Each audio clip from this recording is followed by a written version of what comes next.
break open this beautiful geode to look at the treasure inside. So this looks like a typical rock, right? Not a whole lot of special funkiness about it, just kind of a rumply looking grayish white rock. So we're going to play with this a little bit and see if we can crack it open. Sometimes they're a little difficult to do that, so you might have to bear with me. It looks like we've got some peekaboo spots here, so I'm gonna put this here. And please, if you ever do this at home, make sure that you protect your eyes, because stuff can fly up. So we want to be super careful. I'm gonna back up.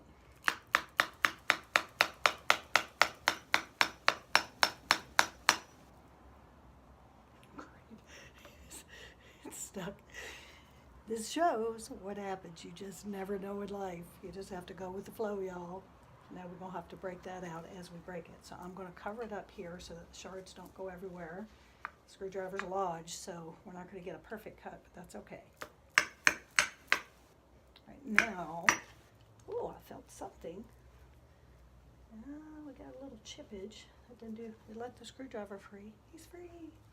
Okay, but it didn't break it open. Ooh, you can start to see some of these crystals inside, though. You see it? The little holes? You can see some crystals. So we've got something in there. We just got to get to it. That's the hard part. Just getting to it. So let's give it a whirl. I'm going to cover it a little bit so we have less stuff flying.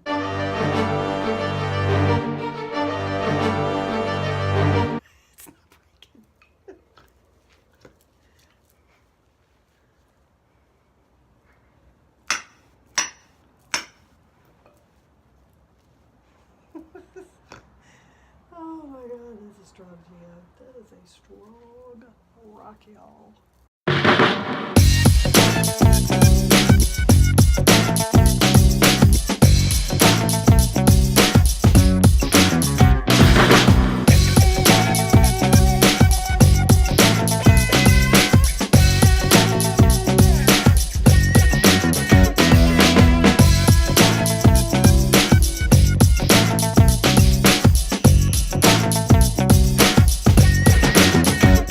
This is an example of a gorgeous geode that we actually got in quartzite, and you can see the different minerals and crystals and stones in this one. This is a very unique one with very many representations in it. I'm trying to avoid the shadow here for you, but you can see the depth. Look at that thing.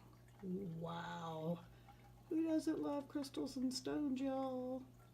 Let's talk about the healing power of crystals. Now you can tell from looking at this gorgeous piece of clear quartz how amazing it is all by itself. But let's think about the earth. You know, the earth is made up of high vibrational energy.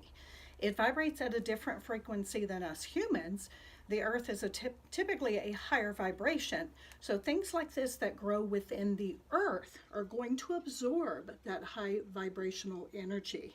Now, when us humans decide to set the intention, which is really just taking your head and your heart and kind of finding a marriage in between the two, especially the heart, focusing your intention on healing and using things like this, believe it or not, your vibrational levels kind of partner with the crystal, and the crystal is able to share with you these beautiful properties that lives within it, that lives within the earth.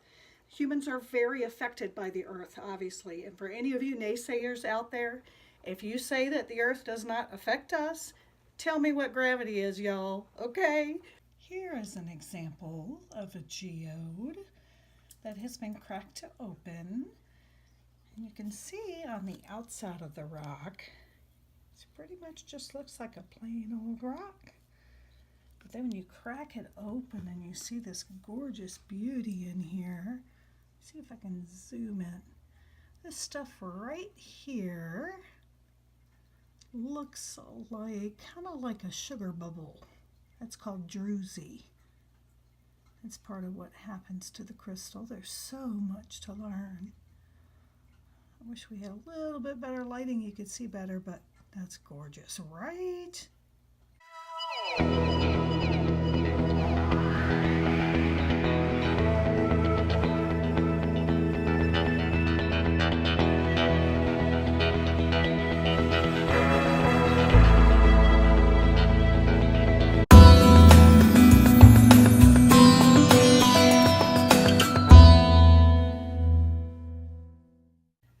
this is my organizational skills that I tend to use because it's just my vibe, y'all. And you can see I made this so that I can take it to clients wherever I go and easily be able to access the crystal that I want or stone that I want for healing, depending on what they have going on. You can see in this particular category the black tourmaline, and it talks about what it does, what it's good for. So it's just kind of an easy, accessible thing for me to use for my clients. And then you can see the individual stones here. So for example, if I needed to use some fluorite with a client, I would grab some of these, have them hold them or place them on various aspects of their chakra systems or areas, just depending on the person and what they have going on. Look at that beauty, y'all. There's some real cool stuff. This is one of my favorites too, is malachite. It's got these cool little swirly, circly things on them. And it's so good for so many things. Anyway, there you go.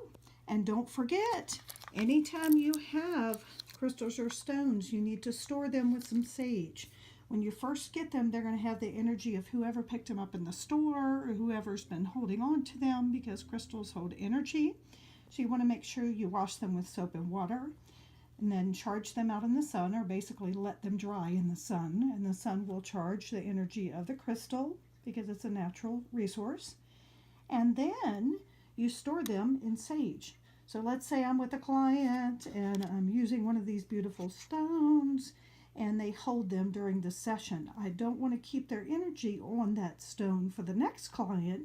So we'll put it here in the sage, and it literally cleanses the vibration of the stone so that you're ready to use it for the next client. And here is a gorgeous example of a clear quartz crystal. It is on kind of a rainbow circular light stand, but it does bring out the clarity of the crystal. When you can see it turn to more of a whitish light, you can see that natural rainbow prism that lives within it. Even without the light, you'd be able to see it, but you do need a light to showcase it.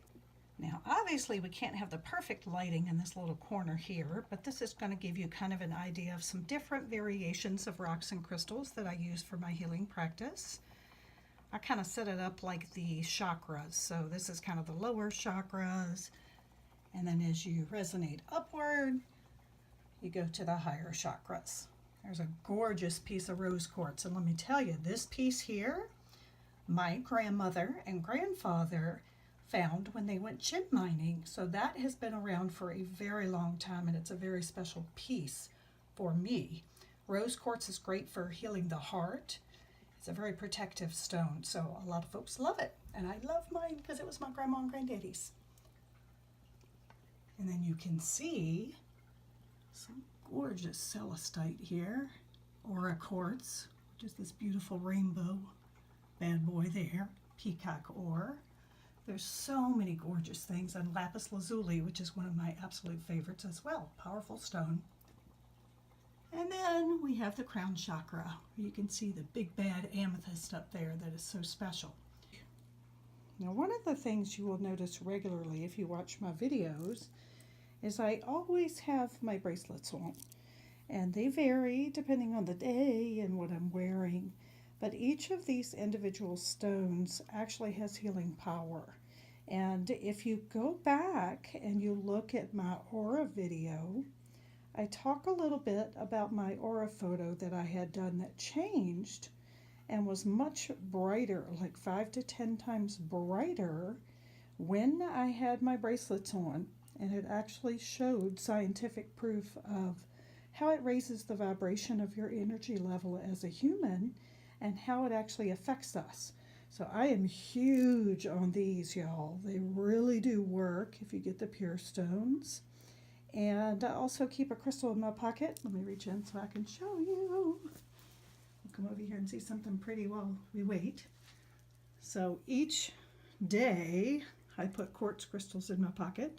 You can see my hematite rings. I always wear my thumb rings so that I can be protected as much as possible and help heal others' energy when they need it.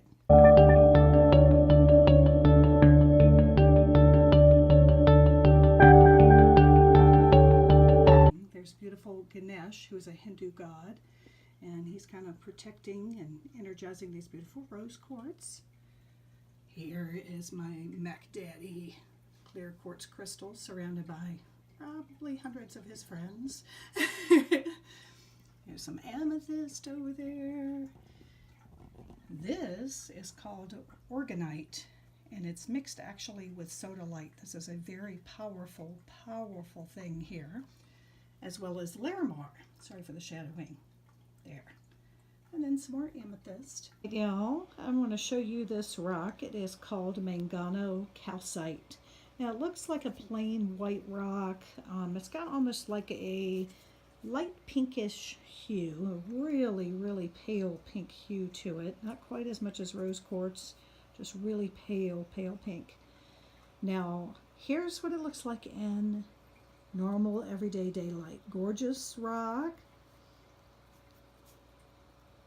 Okay, now, when I cut off the lights, here's what's extra special about this rock. So here's a polished one. Can you see? That is a glow-in-the-dark rock. It actually has fluorescent minerals within it that when you put it underneath a ultraviolet light, black light kind of light, or a scorpion hunting kind of light, just like scorpions glow, these rocks glow. And it is so beautiful in person. I wish you could see it in person. The film kind of takes away from it a little bit, but I think you can see the pink. It is so beautiful. This one in particular is my favorite. I'm hoping that you can see the lines going through it. It's really hard to capture on camera. Trying to get you the angle. Okay, that pink is the actual rock, y'all. It's not the color of the flashlight. Not sure if you can see the lines going across it, but this particular one has layers, so you can see stripes in it in person. Anyway, it is absolutely gorgeous, and these fluorescent pieces in it are just beautiful minerals from our beautiful earth that are just responding to the ultraviolet light. Let's see if I can go upwards. It's not really showing it that way either. Well, you can see the stripe a little bit. You see that pink stripe? It's just more vibrant in person. So there you go. That's a little bit better. So I hope you enjoyed learning a little bit more about my crystals, stones, and healing things today. Look, you can even see the powder on my hands from the rock glowing. Look at that. See it? That's pretty cool. It's powder from the actual rock glowing on my hands. That's pretty magnificent. It shows how many minerals are actually in the earth. Now, next week, stay tuned because we're going to talk about fun. And hit up my website, letyoursoulbreathe.com, to learn more about the things that I do. And send me a message. Let me know what kind of things you want to hear about in my wheelhouse, of course. I'm not going to be talking about rocket science because I'm not a rocket scientist. But this fun, funky stuff in my spiritual realm and anything that helps de-stress people and brings joy to life, I'm into. So, talk to you soon.